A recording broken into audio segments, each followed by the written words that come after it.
As I said, uh, colonialism had its own critiques, but colonialism succeeded. When it came to the 18th century, capitalism played a significant role in the expansion of colonialism, almost to the two-thirds of the world. So it happened around the 18th century, and that is where trade and laissez-faire actually expanded, free trade that played a significant role. And the free trade competition between the British, French, the Portuguese, the Dutch, which ultimately led to the colonization of India by the Britishers. And why the Britishers actually succeeded, of course, that's again a long story. But some of the things, Christopher Bailey writes two significant works, Rulers, Townsmen, and Bazaars. And he writes another book, Intelligence Gathering in Colonial India, Colonial North India. And why these two works by Christopher Bailey are important, because he says that, apart from what the Britishers tried to do through the East India Company, which was set up in 1600, and the period from 1600 to 1757 was very interesting. Entire 17th century was full of competition, and the decline of the Mughal Empire led to the greater control of the Britishers on trading rights in India. So, in this sense, the very idea of the political economy playing a significant role, there were various factors that actually led to the significant transformation in the 18th century, especially the economic factors, as Christopher Bailey also writes. The Britishers were in alliance with the local traders, the bankers, who played a very significant role, like Jagat Seth was a very major banker in Asia. And of course, the the Indian rulers who actually wanted to trade with the Britishers. So British colonialism was a product of a combination of all these factors. But what actually happened in this period between 1707 and 1757 was, interestingly, the increased corruption and moral putridity that developed among the East India Company officials and traders. So the corrupt traders like Robert Clive was now to be designated as a Nabob, N-A-B-O-B, because of the corruption, who rose from the murky eastern horizon. And Nabob was a very popular play in the 18th century, which was a satire on the corruption of East India Company, and later on Edmund Burke, who was a great critique of colonial indiscipline.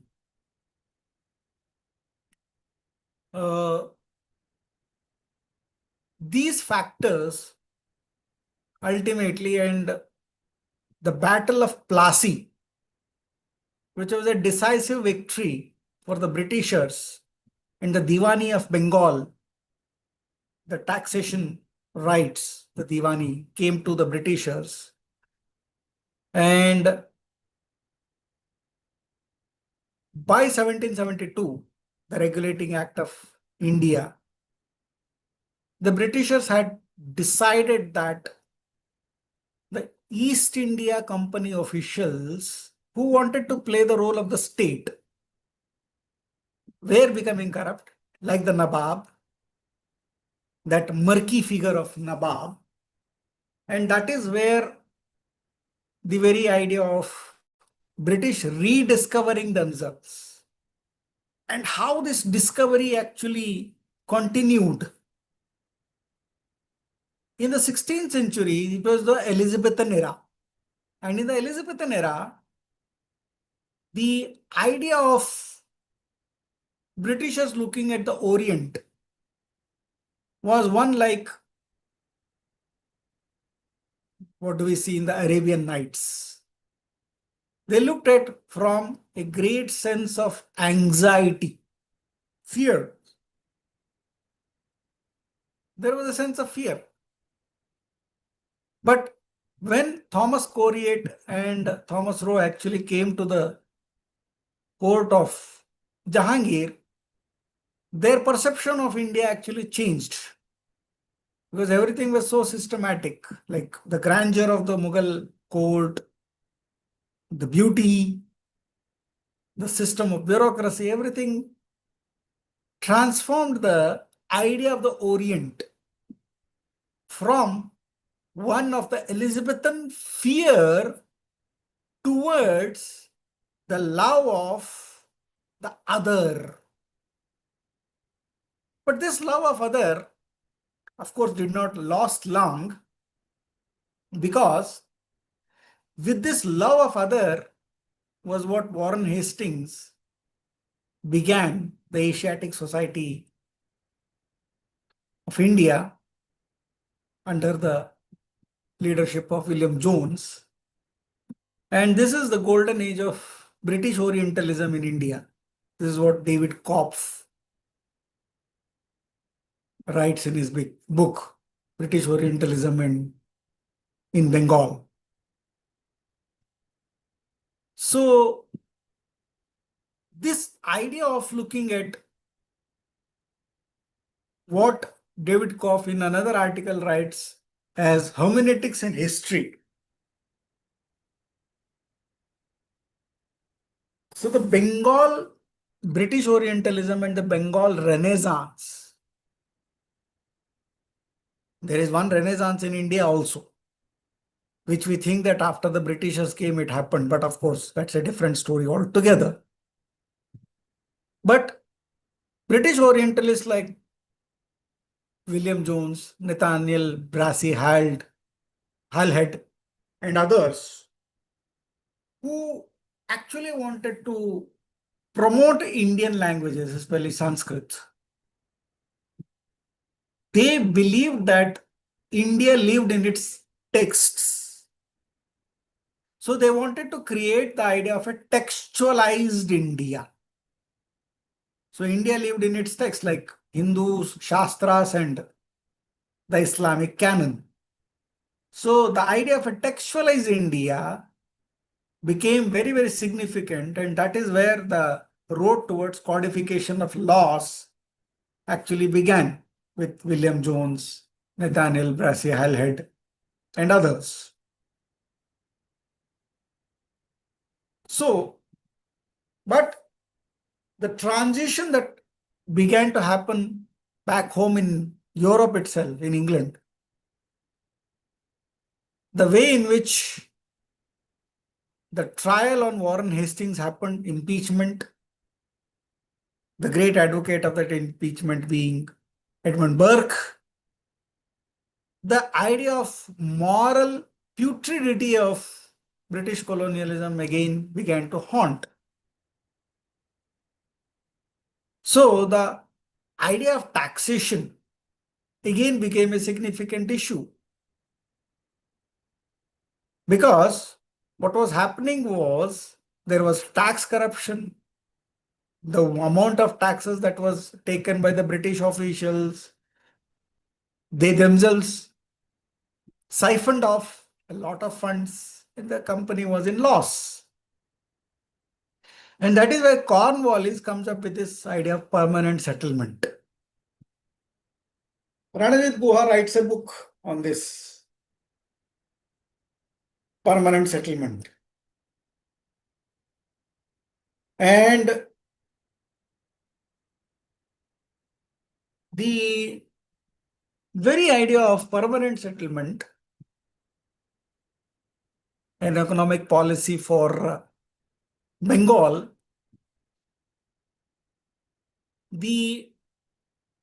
as according to Ranajit Guha, the idea behind the permanent settlement was largely to look at Indian agriculture from the vantage point of the British aristocrats. The British landlords were largely aristocrats who believed in development of agriculture and the surrounding areas. So the taxes were fixed according to the amount of land, and there was a permanent settlement. There was no change in that, so that the Britishers get directly. The deal was between the British company and the aristocrats. But since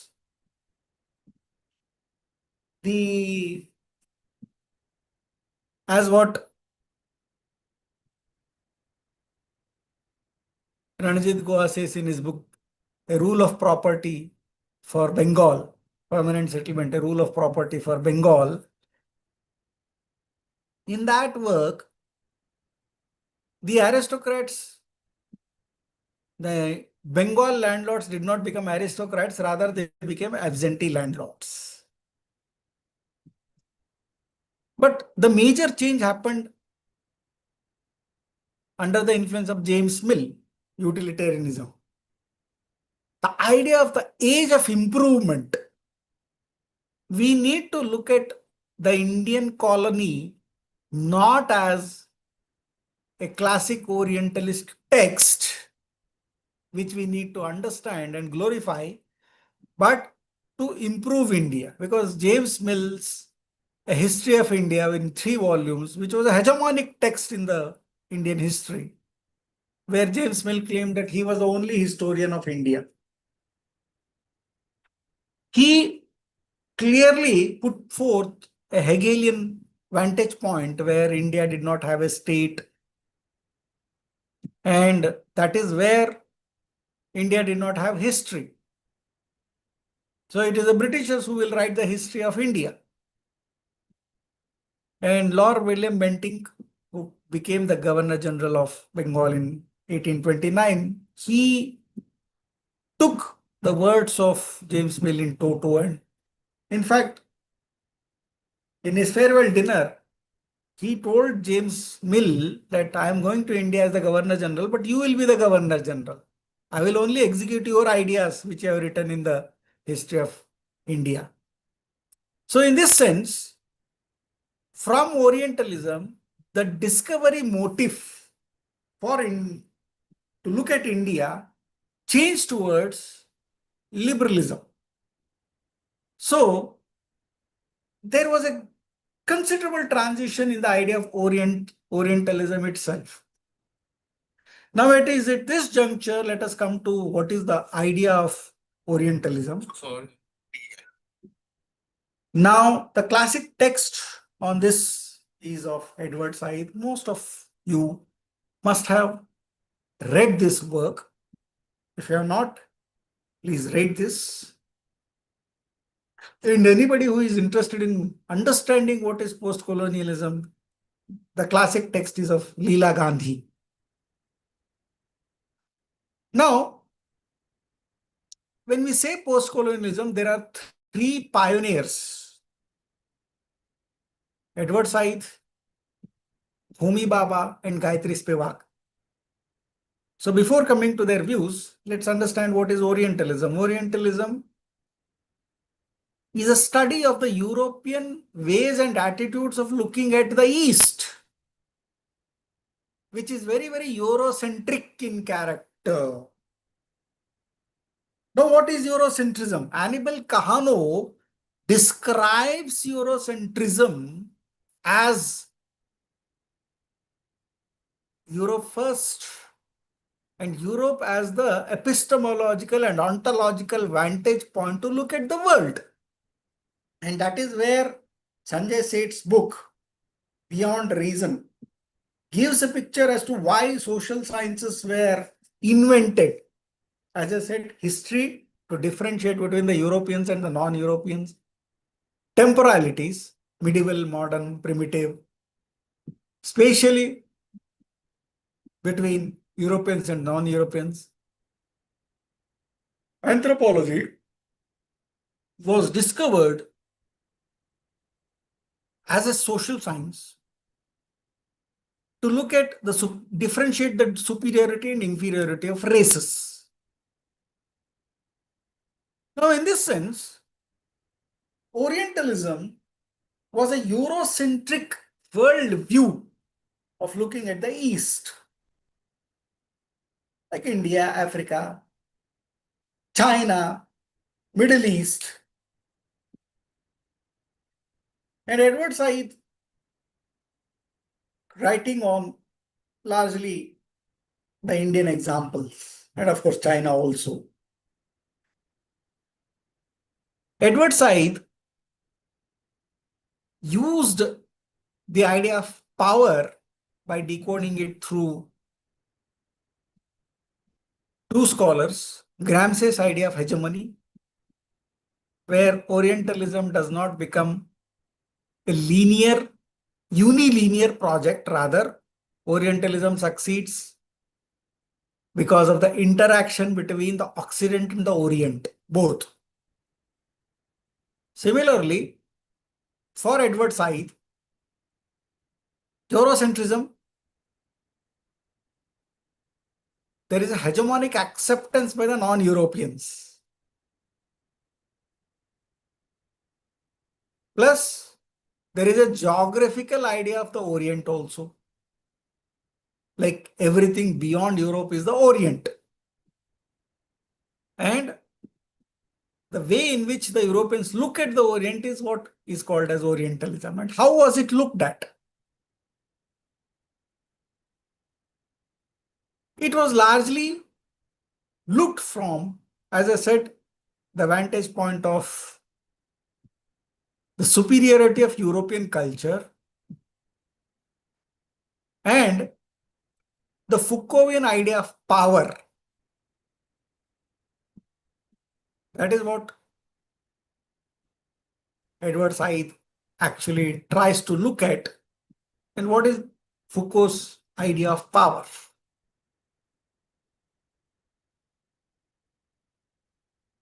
Foucault does not believe in what we call as raw power, repressive hypothesis of power. So power is not exercised by force. Rather, power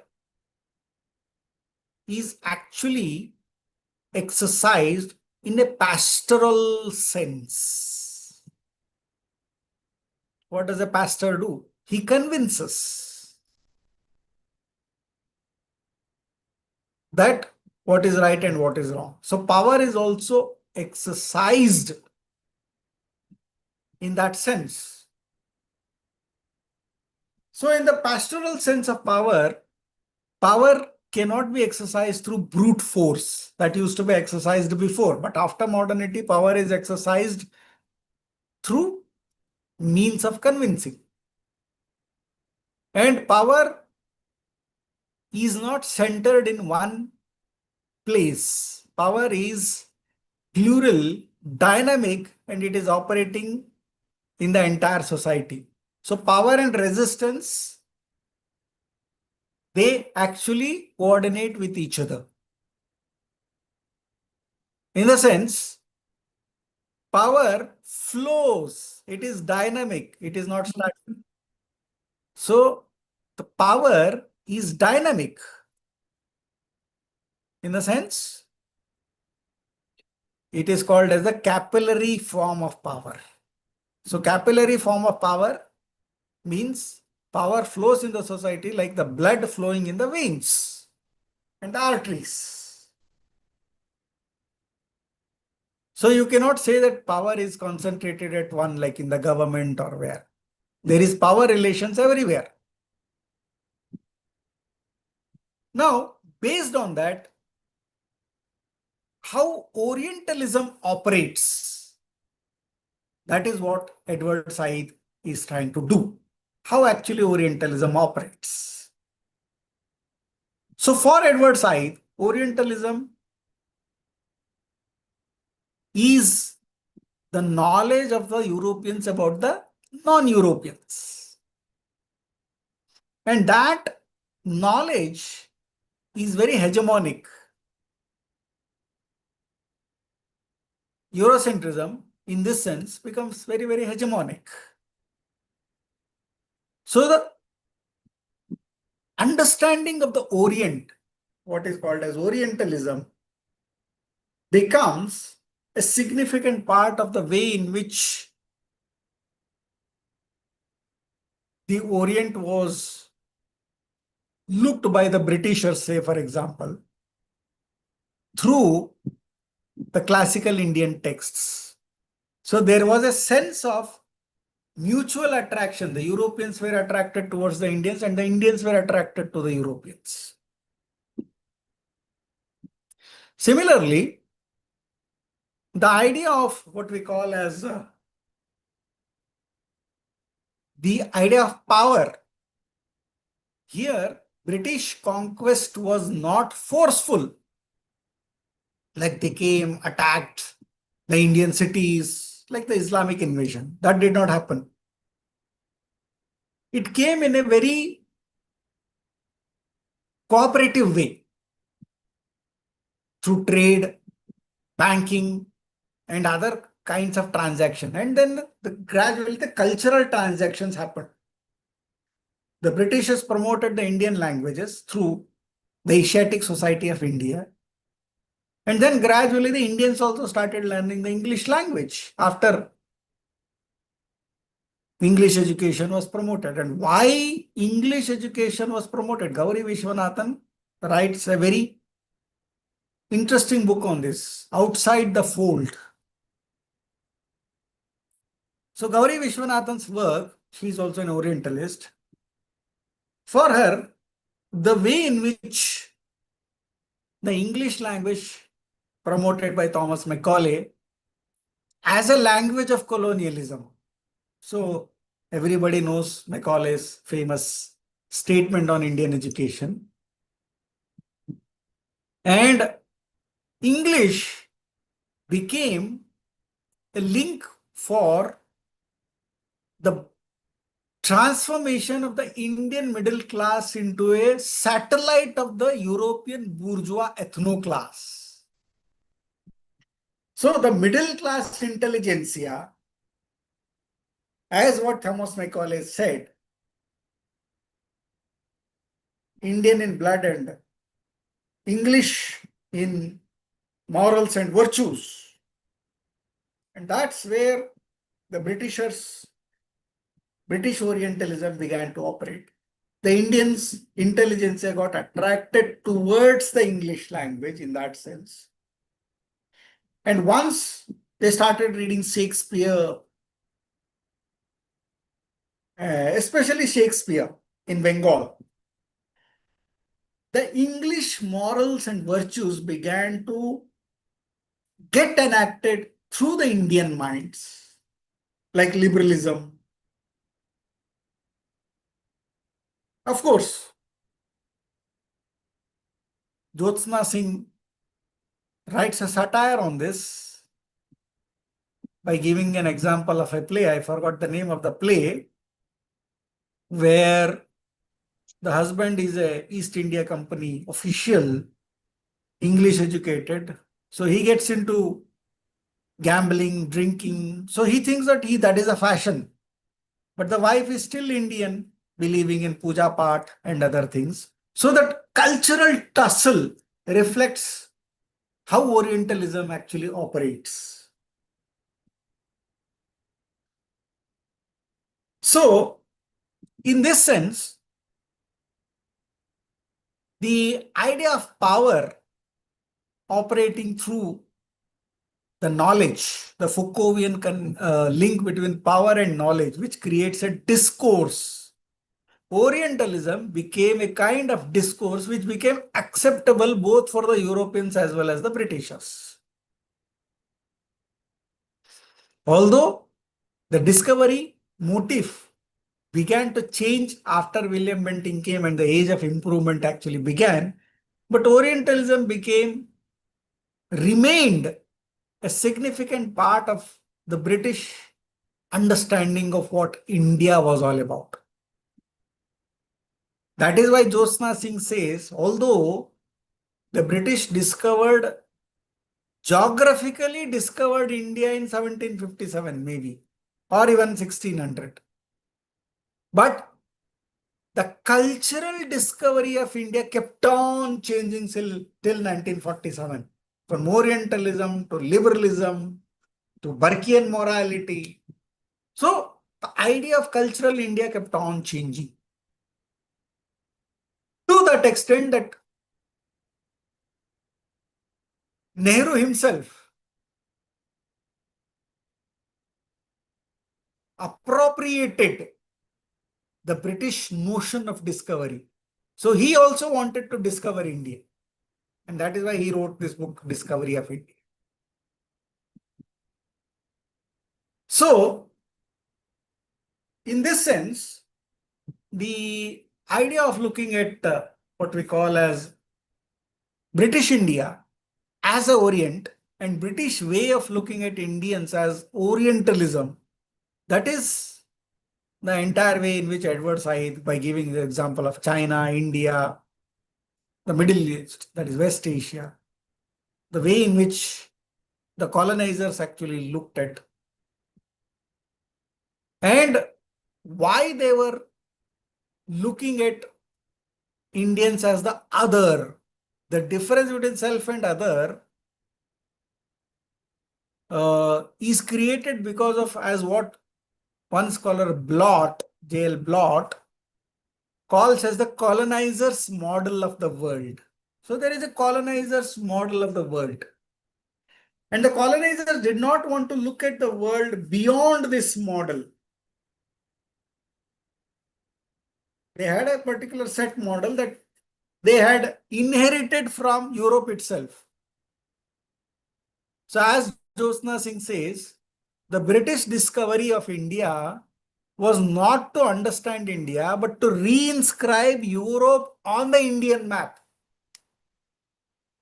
And that is why they wanted to make India as British as possible through English, through architecture. If you go to Shimla recently, last week I was in Shimla, and that entire architectural layout of Shimla or in many places.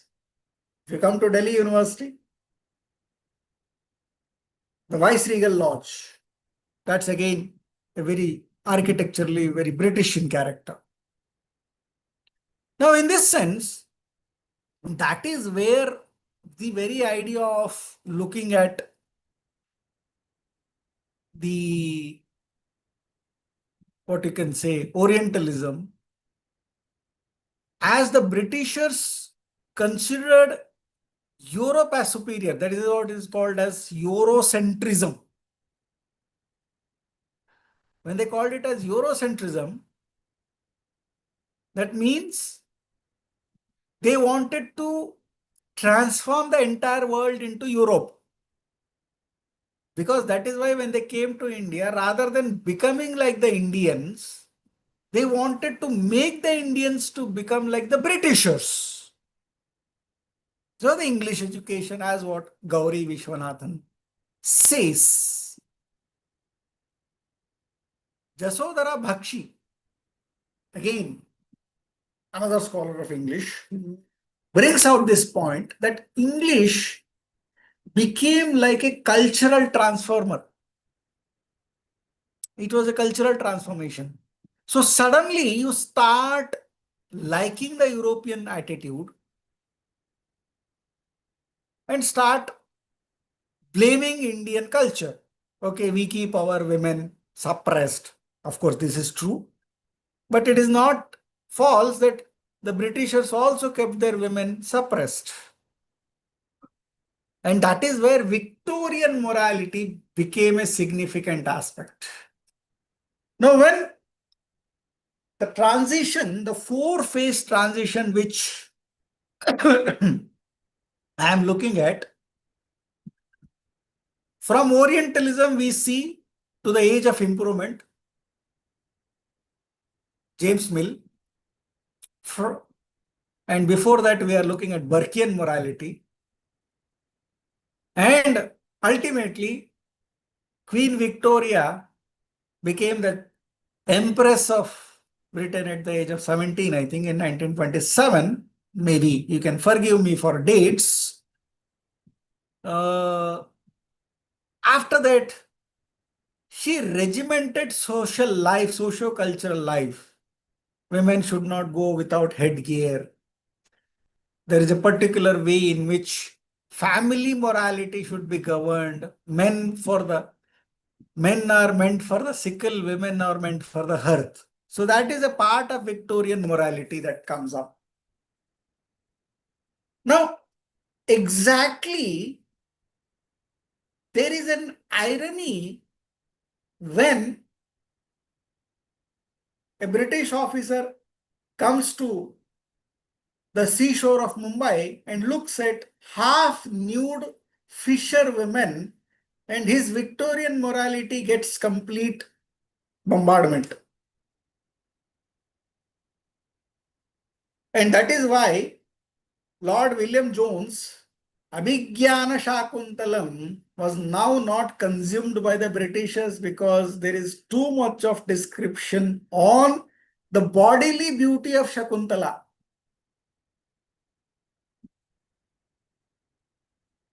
So this is the product of Victorian morality. Partha Chatterjee writes a very interesting piece called The Nationalist Resolution of the Women's Question. So there is a Victorian way in which the Britishers wanted to transform, because many Britishers married Indian women,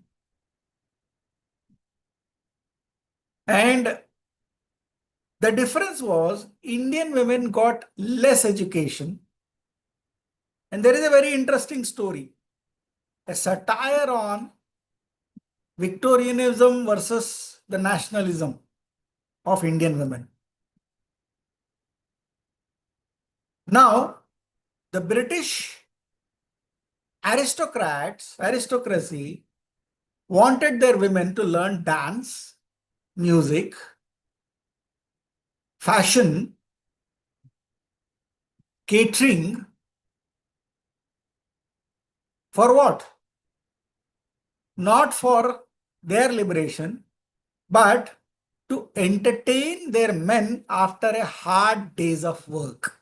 This is Victorian morality. Now, similar thing is done by the Indian notion also, except the fact that the Indian women are not supposed to join the men in their parties. So they had a different space, the Zenana space. And the very idea of that Zenana space, exclusivity, and the Indian women were also disciplined. They should not talk loudly. They should not laugh too much. The same was the case with the Victorian British women. So the classic Victorian British women, you can Google the hat, the white dress, the white gloves. So there is a tip, white gown. If somebody has watched the movie Lagan, look at the way in which that British lady pose with an umbrella. And look at her dress. So that is the Victorian women. And what is a classic women? go back to Tagore's short stories. It is available in Prime Video. The classic Indian women, heavily loaded with jewelry, but Indian women did not have that kind of a taste. They were rather they were not allowed to develop. That is why Sudipta Kaviraj writes a very interesting book, Unhappy Consciousness. Unhappy consciousness. And what is this unhappy consciousness?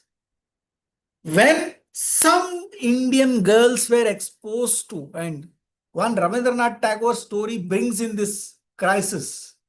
One landlord marrying another aristocratic girl, but of course very less educated, and suddenly one girl comes with well done English education, and suddenly they become with an extramarital affair. So that story I'm forgetting what is the name of the story, but you should read that. Now, Sudipta Kaviraj's notion of unhappy consciousness means that, or what we call as his book, Inventing the Private. Inventing the Private. If the British women began to, what you can say, be trained in reading habits, so there was a lot of Shakespeare, and gradually many of you must have read that story. Let me remember that. The story of five daughters. Pride and Prejudice. I forgot. I don't know why I forgot the name of the author, but I'll try to. Pride and Prejudice. Many of us read it in school. That is a classic Victorian way of looking at British women who were good cooks, good dancers. They had good reading habits, but the Indian women were supposed to be good cooks, but not dancers. But those who actually developed taste for novel reading and novel writing, they did it in private so that nobody would object to them. That is what Sudipta Kaviraj writes in his book, Inventing the Private. But of course, Sudipta Kaviraj, Himani Banerjee actually critiques Partha Chatterjee's work on the nationalist resolution of the women's question in the sense that under the influence of Victorianism,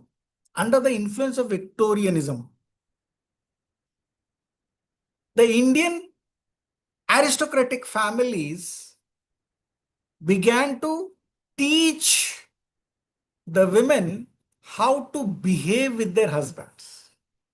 Now, why I'm giving this example is the irony was both Victorianism and nationalism believed in the women, they kept the women as on a high pedestal, but they were not liberated.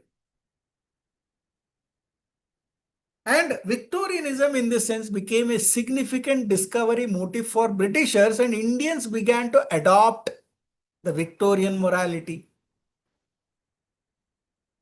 But everybody did not have an English educated wife. It happened with one guy, Sir Mohan Lal. I studied this story when I was in class 11 for my additional English course.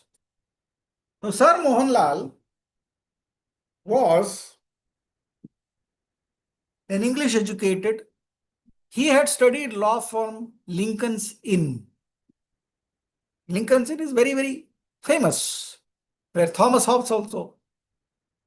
Jeremy Bentham studied law from Lincoln's Inn. So Sir Mohan Lal was very proud that I am a product of that. And he used to be dressed in suit, that British hat, Victorian hat, golden cigarette lighter. Gandhi also tried this. Gandhi also was influenced by Victorianism.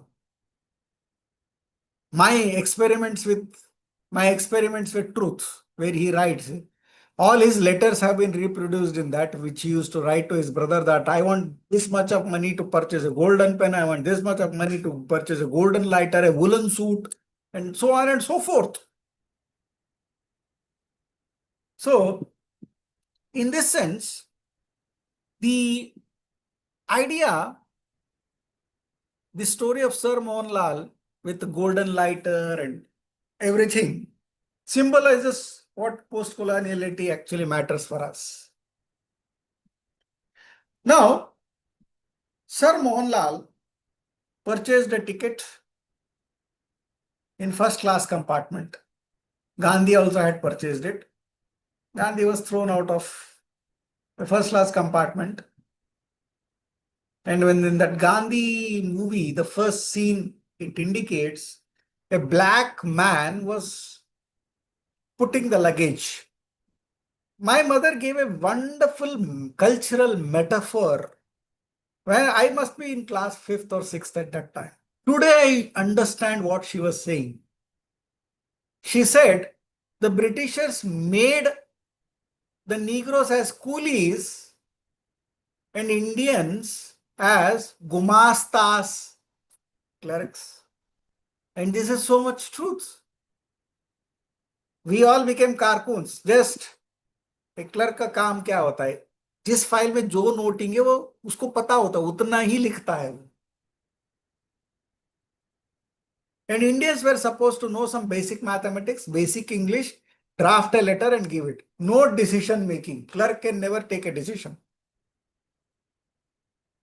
So the gumasta, idea of a gumasta, which is a very Victorian idea. And that is what in the Gandhi movie was shown. But of course, Indians also became lawyers, but the Hilbert Bill made it very, very clear that the Britishers were not to be tried by the Indian judges. The opposition happened. So we all know that story. Now, in this sense, the very idea of looking at what we call as Sir Mohanlal, let me finish this story. Sir Mohanlal sat in the first class compartment and sent his wife to the Zenana compartment because his wife did not have that white gown, hat. She was wearing a sari. She had brought her food from home, paratha sabji, achar. And of course, Sir Mohanlal felt ashamed of taking his wife because he thought that he was more British than the Indian. So he went into a first class compartment waiting for some British to come and engage with him. Although the two British soldiers came, not the officers, and they were good for nothing. They were not well educated as Sir Mohanlal. They were just 5th grade pass outs. The only qualification they had is they used to speak English. Sir Mohanlal felt very happy. He offered them London Times, which they never understood. They could not read that much of good newspaper. He offered them cigarettes through his golden cigarette case. He gave them his golden lighter. They were heavily drunk. They got confused. This man looks very British, but skin looks brown. So in that confusion, they threw him out. Now,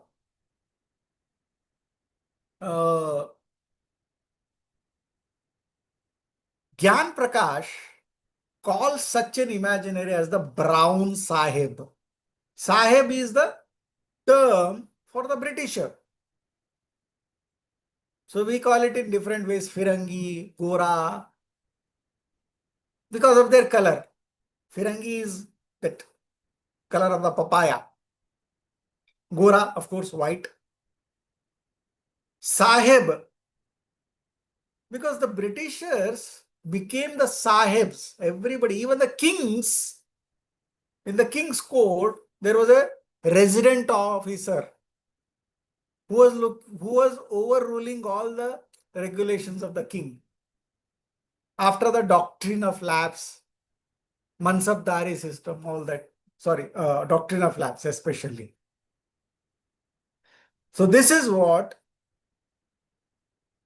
the Britishers, through these policies, as what David Washbrook called as the military fiscalism, through the Mansabdari system, and then the doctrine of lapse, Dalhousie.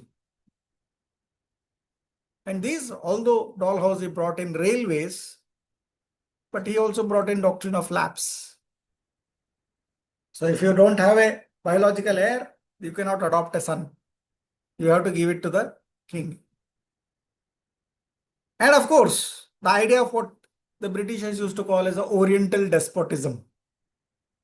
The Nawab of Awadh, Wazir Ali, was exiled to Bengal, saying that you are an Oriental despot. You are always busy with watching Naach girls, dancing girls. So the throwing of Sir Mohanlal, despite having the king knighthood, he had the knighthood, sir, but still he was thrown out of the first class compartment. That brings in the alterity of race, alterity of doubleness. White versus brown.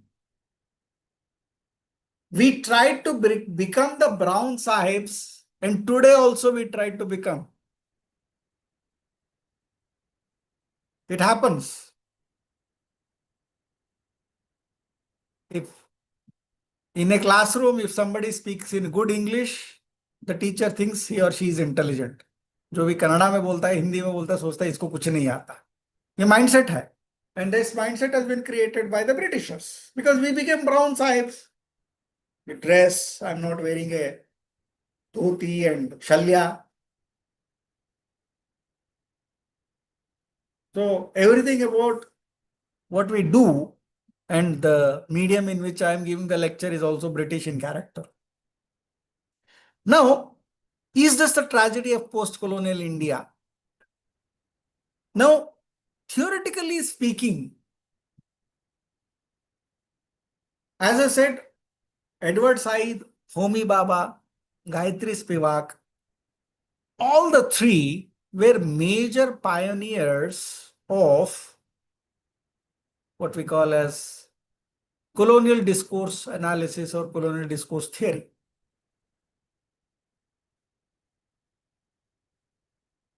Edward Said, in his book, Orientalism, the European Ways of Looking at the Orient, Edward Said was, as I said, looking at how European knowledge mapped the idea of, say, India.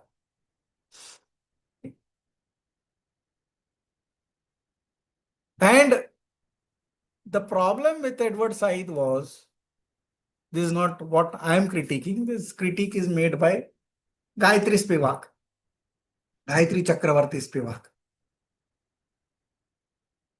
She was arguing that the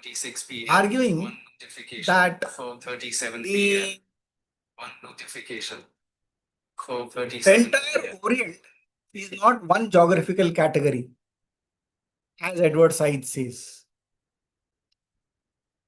Orientalism should be looked at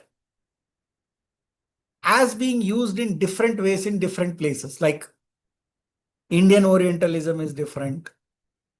Chinese is different. China is an Orient. So the entire Orient is not single geography like India, China, Middle East. Everything is not similar culturally. So that is why she brings in this idea of tropology, persistent, the methodology of persistent critique. And she develops this idea of what we call as catachresis. What do we mean by catachresis? In post-colonial language, catachresis is, most of us, we have borrowed many words and terminologies from Europe, and we have made a catachristic invocation of those words like democracy. Maybe democracy means something else for the Europeans. We have unnecessarily superimposed it on us. Similarly, the British use the word sovereignty in a different sense. We are using in a different sense. So the vocabulary that we use, and that is where she's bringing in both Derrida and Heidegger. In fact, going back to post-colonial theory itself, Edward Said, Homi Bhabha, and Gayatri Spivak, they have been influenced by what we call as French high theory. Like Edward Said, influenced by French theorist Foucault, Michel Foucault. Spivak and Homi Bhabha, influenced by Jacques Derrida. The idea of difference, which Homi Bhabha brings in. Or Jacques Lacan, who uses the idea of culture, which is a major influence on post-colonial. So French high theory is a major impact on what we call as post-colonial theory. So Gayatri Spivak is not looking at post-coloniality, Orientalism or the Orient as a single monolithic category. So we need to make difference between India, China, Middle East, Arab world. All of them cannot be put in one basket and say that this is the Orient. This is a critique. Similarly, Gayatri Spivak, who also belongs to the subaltern studies group, she writes a very significant essay, Rani of Simar. Rani of Simar. In that, she's questioning the idea of subalternity. Like the Victorian women versus the Indian royal women. So whether if the Victorian royal women were not liberated, and liberation, similarly Indian royal women were also not liberated, although they were very royal. They were so pretty, well dressed, all jewelry. Did they have any scope for decision making? No. So the question of agency,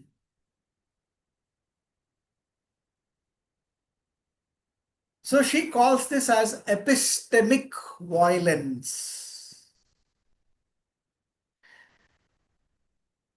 Now, what is epistemic violence? If somebody says, oh, Indian royal women were so beautiful, so wealthy, but what was the use of that beauty and all the jewelry when they did not have any agency at all? So this is called epistemicide, the Britishers imposing their idea on the Indians. And that is why in another essay, which is very famous, Can the Subaltern Speak? Spivak actually questions the idea of subalternity. Subalternity doesn't only come like some poor women or something. Even the royal women were subjugated to the role of subalternity because of inability to exercise their agency. Homi Bhabha, who I will refer to his 3 essays, which is reproduced in his work, The Location of Culture. Bhabha believed in hybridity. Say, for example, Edward Said categorizes Orient and Occident very categorically. There is a rigid demarcation between the Orient and the Occident. Similarly, the Orient becomes a monolithic category and the Occident becomes a monolithic category, which Spivak actually critiques. And she argues that we should use the method of tropology to distinguish between the kinds of Orient. geographic, cultural geographies are different. Now, what Homi Baba is trying to do? Now, Homi Baba is looking at how cultures intersect with each other. Is there a pure culture? Is there something called original? That is the question. Original European culture and original Indian culture. Today, of course, today there is nothing original. We are all like, I don't know what mix we are. I'm not talking in terms of ethnicity or race, in terms of culture. We love pasta, which is Italian. We love noodles, which is Chinese. And we hate rotis, which is irony. So, what Homi Baba is saying, he goes back to this idea of an anthropologist, Malinowski. Malinowski, in his work Melanesian Islanders, believed that he is reproducing the original culture of the Melanesian tribes.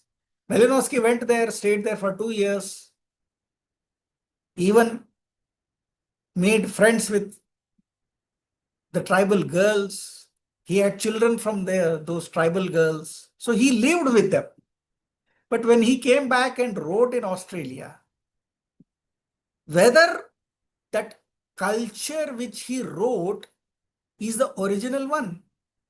Clifford Geertz critiques this, saying that what Malinowski wrote was not original because he had already imposed his own agency, the authorial agency to think what that culture is all about.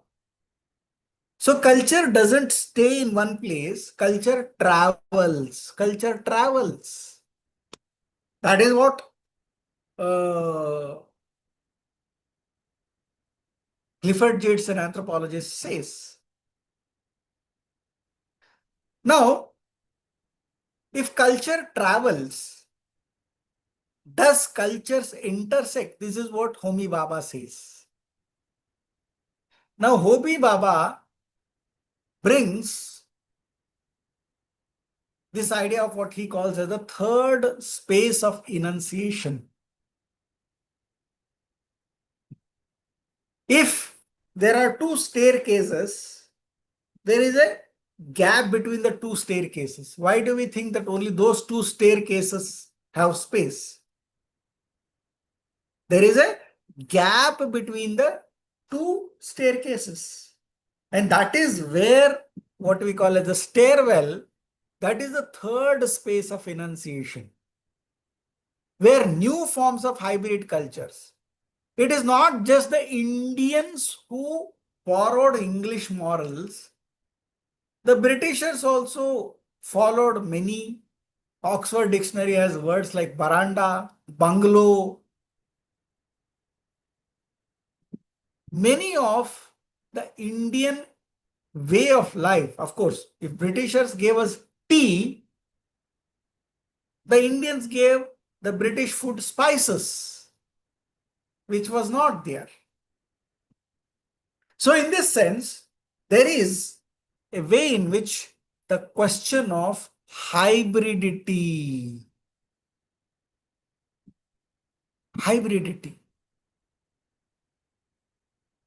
in one of his works, The Mimic Man, or what we call as the mimicry. Whatever we are doing is mimicry, like suit, boot. But that mimicry was all largely about both parties mimicking each other. If the Indians believed in the British language and British dress, the Britishers also tried to copy the royal families, the royal life.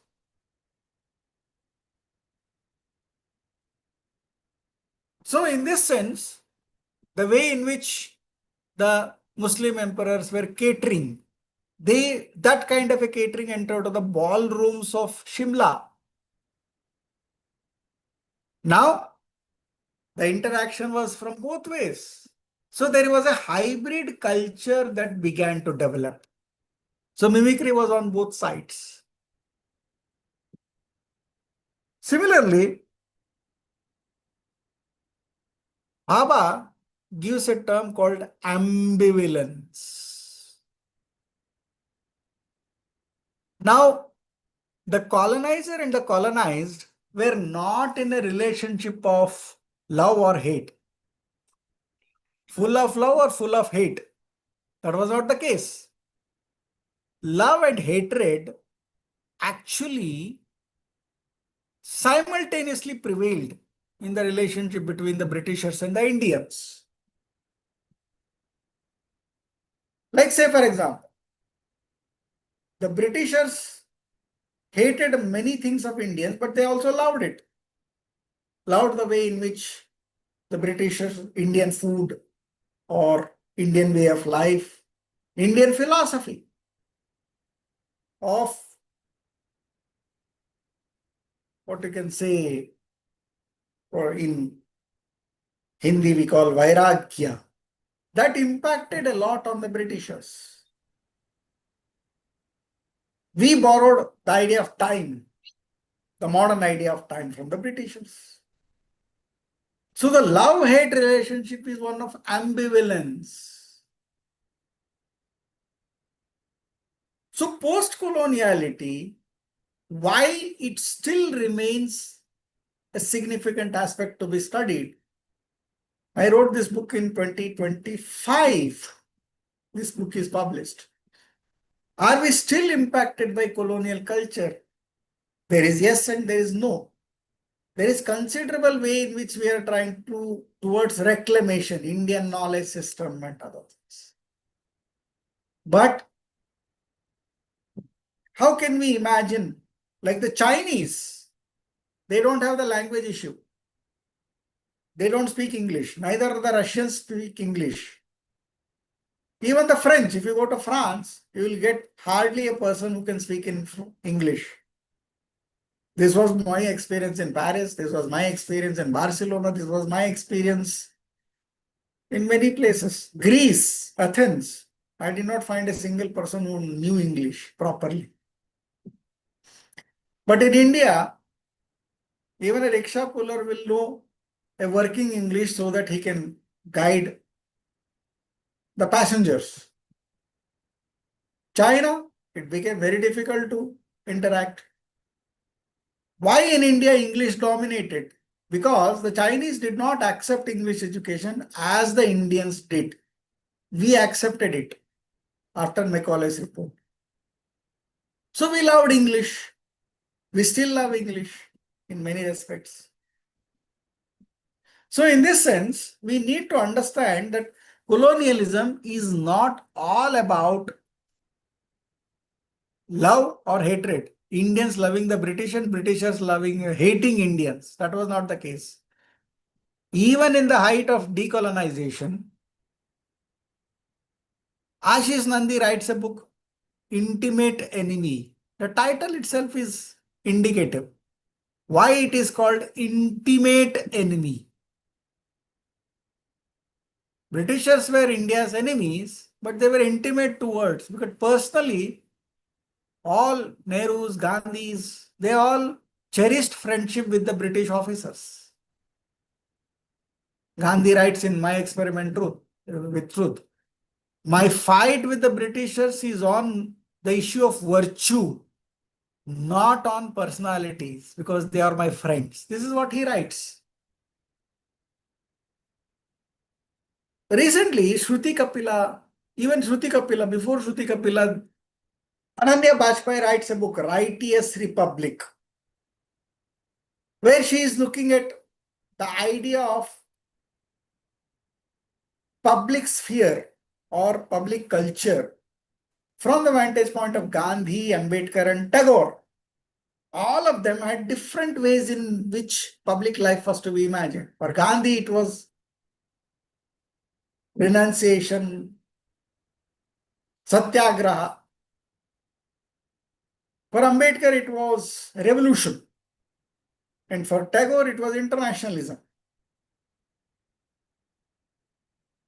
So there were multiple ideas that were coming in. Similarly, for Shruti Kapila, she writes a book, Violent Fraternity, Indian Political Thought in the Global Age. Now, why this work I'm trying to cite here? Because what Shruti Kapila is trying to do is to compare like somebody like Gandhi and Ambedkar. They had their own differences. The way in which Gandhi, Ambedkar, and Tagore had their own differences on the idea of virtue. Say, for example, for Gandhi, virtue was for renunciation. So that is why Gandhi and Tagore were there in some meeting. They were inside the house and their supporters were waiting. And Rabindranath Tagore was shaving his beard, combing, putting on good dress. Gandhi said, "You are a saint. Why do you care for all this?" Tagore said, "I don't want my supporters to be disappointed by looking at me. Appearance matters." So the idea of virtue differs here. For Gandhi, it was renunciation. Ambedkar was always in a full suit. Jinnah was also in a full suit. So this idea of violent fraternity, it is not that everybody's idea of nationalism was as similar to that of Gandhi. Bhagat Singh was completely different. So that is why Shruti Kapila called it as violent fraternity. The idea of independence itself differed. Bhagat Singh was very, very clear. After independence, will India become a capitalist country? And that is why post-colonial India became a contested space between the Lutean cultures and the hinterland. And this is where the idea of class and caste also comes in India. The idea of the Lutean culture, which dominated Indian politics. And Sanjay Baru writes a book.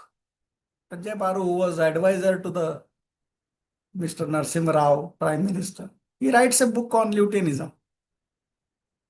So we need to understand that post-coloniality is not just historical, nor it is just spatial. It is very much cultural, especially after we look at the works of Homi Bhabha, Gayatri Spivak, and Edward Said. In this sense, as I said, Orientalism, the idea of hybridity, ambivalence, epistemic violence, still plays a significant role because of the kind of internal colonization that we have. Like we all look at the way in which the discrimination between English medium students and Kannada medium or Hindi medium students that they face. That is the impact of that whole idea of ambivalence. Because we have developed this hybridity, we feel proud in speaking English and being modern. Modern in the sense of the Europeans. And that is a tragedy of post-colonial India.